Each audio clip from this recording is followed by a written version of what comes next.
Hi అండి, ఈరోజు ఈ వీడియోలో కుల్ఫీ ఎలా చేసుకోవాలో చూసేద్దాం. చాలా సింపుల్ అండ్ టేస్టీ, ఇంట్లోనే చేసేసుకోవచ్చు. సో ప్రాసెస్ ఏంటో చూద్దాం.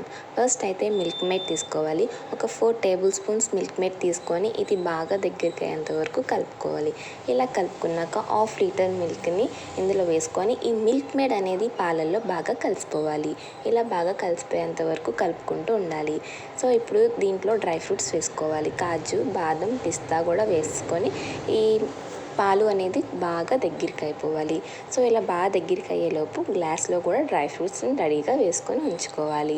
ఇలా డ్రై ఫ్రూట్స్ని వేసుకున్నాక ఆ పాలు అనేది గ్లాసెస్లో పోసేసుకోవాలి.